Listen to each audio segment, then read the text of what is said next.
यत्रो लाइभमा बसेर रवि चुडाल बोल्दैछ, मजाक होइन भाइहरू। बालेन शाहको पतन हुनेवाला छ। अब बालेन शाहको नाम निशान यो माटोमा रहँदैन। त्यस्तो नबोल्नु, कसैले रेकर्ड गरेर हाल्देला। सुन रेकर्ड सुने त, रेकर्ड होइन।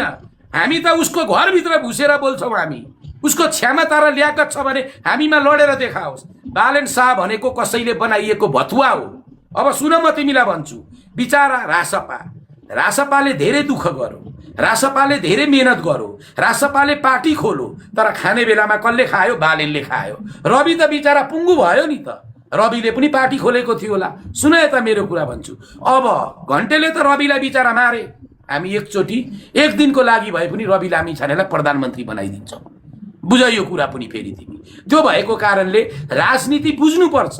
एउटा भू राजनीतिको चपेटामा परेर नेपाली जनतालाई राष्ट्रिय झण्डा उडाएर आन्दोलनमा पठाउने व्यक्ति को? अब रवि बन्छ प्रधान, अब रवि लामिछाने हुन्छ प्रधानमन्त्री। त्यसो भए त जनता त तातिहाल्छ, फेरि आगो उक्लिन्छ फेरि जनता। केही उङ्लिँदैन। अब जनता कोही आउँदैनन् सडकमा। जनतालाई त छ नि, सुनायो त, जनता होइनन् ती अस्ति उर्लिने, ती यो देशका नेपाली नागरिकको अन्त्य गर्ने व्यक्तिहरू हुन्। ती कुनै नेपाली नागरिक होइनन्। हाम्रा छोराछोरीलाई लगेर अनि तिनलाई ढाल बनाएर यो देशको सिंहदरबारलाई सर्वोच्च अदालत आगो लगाउने व्यक्ति नेपाली हुन सक्छन्। ती नेपाली हुन्। तिमी कुन तरिकाले भन्छौ? तिमीले लगायौ? तिमी गएका थियौ लगाउन? भोलि तिमी छौ भने तिमीलाई पनि हामी चाक फुट्ने गरी हानिदिन्छौँ। कसले अधिकार दियो हाम्रा संरचना आगो लगाउनलाई? तिम्रो मात्रै हो त्यो संरचना? यो संरचना त 3 करोड नेपाली जनताले खुन र पसिनाले रोजेको संरचना। अब हुन्छ, रेकर्ड गरिसके, अब यो जेल जान्छ। रेकर्डिङ गर्दैछ रेकर्ड हाल्न देऊ। कति हाल्छ नाम त? रेकर्ड हाम्रा नहाले कसका हाल्छन् त? ओइ तेरो बाउ यता आइजन, मलाई जेल हाल्ने खाते। चुनाव जितेको भोलिपल्ट तिमीहरूले मलाई हातकडी लगाएर प्लेनमा चढाएर नेपाल अधिराज्य घुमाएर केराबारीको जङ्गल राति 12 बजे बालेन शाहले र सुदन गुरुङले हिँडाउँदा पनि यो छोरो जिउँदैछ कुकुरहरू। याद गर मायापाका, बालेन शाह भनेको त नि हाम्रो हातको मैल हो, त्यो भतुवा हो, त्यो अर्काले कटाइएको भतुवा बालेन शाह हो। बुझिस् नि तिमीहरूले? मायापाका कुकुर। यही कुरा त म बार बार बोल्छु त प्रेस मिटमा। अगाडि पुलिसै हुन्छन् प्रेस मिटमा, त कुकुरले हाल्नुपर्छ र रेकर्ड? उही पैसा कमाउन हाल्छस् तैँले रेकर्ड। उहाँ त्यो अमेरिकाको के अरे फिटमेनले एक लट सबैले पहिला ट्याप ट्याप हान्छ केटा हो, हाम्रो यसको तल भयो, यो गेम जित्नै पर्छ हामीले। तिमीहरू बालेनको टिम हो भने गेम जितेर देखाऊ। हामी मजाक होइन, हामी यो राष्ट्रियको लागि हामी जतिखेर पनि रेडी छौँ। ओपन च्यालेन्ज छ तिमीहरूलाई। मेरो राष्ट्रियको शासकले राष्ट्रियको लागि कस्तो भागिरहेछ? बालेनको नाम लिँदा बित्तिकै ट्याप ट्याप भागिरहेछ। 80 बाट 140 150 भयो बालेनको नाम। ठीक छ, तिमीहरू अब बालेनको टिम हो भने गेम जितेर देखाऊ। ट्याप ट्याप भेट्नु कस्तो रफ्तारमा भागिरहेछ? बालेनको नाम लिँदा बित्तिकै ठीक छ ट्याप ट्यापले नै जितिरहेछ। गेम जित न, गेम जित, तिमी नि जित, मतलब भएन। होइन, एकचोटि उसको पावर चेक गरेको, बालेनको पावर चेक गरेको। तिम्रो पावर, बालेनको पावर त यही थाहा हुन्छ त, माथि पोइन्टबाटै थाहा हुन्छ त। यस्तो सुन न, बालेन भनेको कोही होइन। बालेन अहिले शासक हो। हामी जतिखेर पनि उसका कठाला पकड्न सक्छौँ है। बालेन भनेको के हो? एउटा शासक हो, त्यति हो कुरा।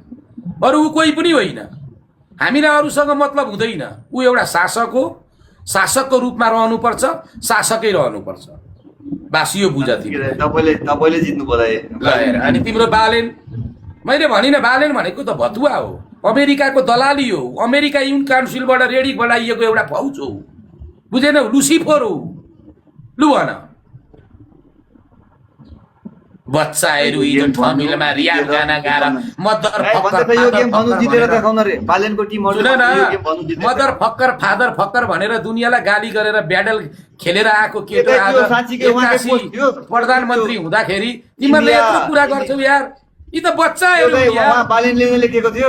यी बच्चाहरू भनेका यी बच्चाका कुरा गर्ने नि होइन हामीले। यी बच्चा घर चलाउन नसक्ने बच्चाहरू देश चलाउन आउँछन्। एउटा मेयर चलाउन नसक्ने मान्छेले देश चलाउँछ। भाइ तिमी कुन दुनियाँमा छौ भनिया क्या? त उसलाई शासक बनाएपछि त राष्ट्रियको लागि बोल्नु पर्यो नि। नेपालले इन्डियाको भूमि लुटेको छ भनेर भन्दाखेरि तिमी बाले नै ठिक भन्दैछौ त। शासक त भोलि अर्को चेन्ज हुन्छ। एनसी तपाईलाई हर्क सम्मान कस्तो लाग्छ त?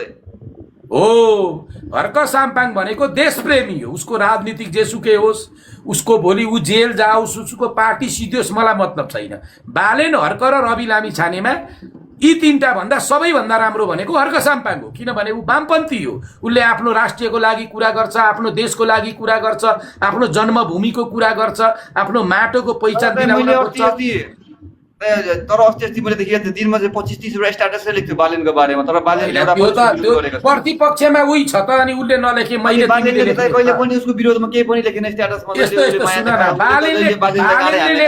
बालेनले लेखो भने त ऊ बदनाम भइहाल्छ नि ऊ त शासक हो प्रतिपक्षले पो लेख्ने हो नागरिकले पो आवाज उठाउने हो त हिजो तिमीहरूले यो देशै आगो लगाउँदा केपी बाले केही बोल्नु भयो अनि त्यस्तो होइन भाइ एनसी बुझ शासक भनेको कहिले पनि नि तिमीले चाहेको हुँदैन क्या शासक भनेको त देशको हुन्छ यार अनि रेकर्डको कुरा गर्छन् यार हामी त यार पिसिएको मान्छे हो यार हामी त पुरै मसलादार भइसकेको मान्छे हो यार राष्ट्रिय मलाई दाइले भनेको कुराहरू पनि ठिकै लाग्छ होइन किनभने म होइन वास्तविक त्यही हो क्या एनसी वास्तविक त्यही हो क्या मेरा भाइ यसको लागि सोच्नु पर्दाखेरि तिमी मध्य प्रदेशमा छौ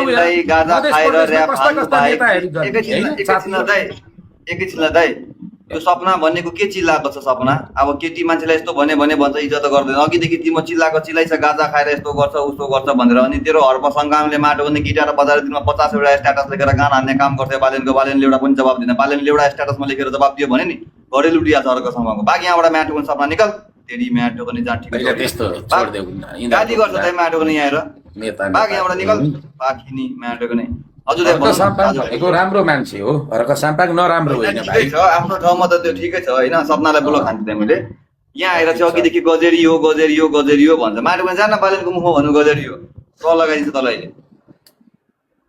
होइन दाइले भनेको कुरा मलाई ठिकै लाग्छ हेर गाइज होइन दाइको यो मतलब मैले यो व्यक्तिगत चाहिँ झगडा होइन यो अन्तर्वार्ता जस्तै कि दाइले त्यसको कुरा गर्नुभयो होइन नदी खोला बनायो रोड बनायो बिल्डिङ बनायो बालेनले चाहिँ के गर्यो तर अब बालेनले पनि गरिरहेछ दाइ बिस्तारै आएको छ जस्तै कि अब देखिन्छ नि मेरो भाइ देखिन्छ एनसी तिमीलाई मैले अघि के भने तिमी त्यो गाउँमा वडा अध्यक्ष भयो भने एनसीले यो काम गरो भनेर पुस्तासम्म रहन्छ त केपी शर्मा ओलीले काम गरेका त इतिहासले बताउँछ भाइ केही उङ्लिँदैन अब जनता कोही आउँदैनन् सडकमा जनतालाई त छ नि सुन त जनता होइनन् ती अस्ति उर्लिने ती यो देशका नेपाली नागरिकको अन्त्य गर्ने व्यक्तिहरू हुन् ती कुनै नेपाली नागरिक होइनन् हाम्रा छोराछोरीलाई लगेर अनि तिनलाई ढाल बनाएर यो देशको सिंहदरबारलाई सर्वोच्च अदालत आगो लगाउने व्यक्ति नेपाली हुन सक्छन् ती नेपाली हुन् तिमी कुन तरिकाले भन्छौ तिमीले लगायौ तिमी गएका थियौ लगाउन भोलि तिमी छौ भने तिमीलाई पनि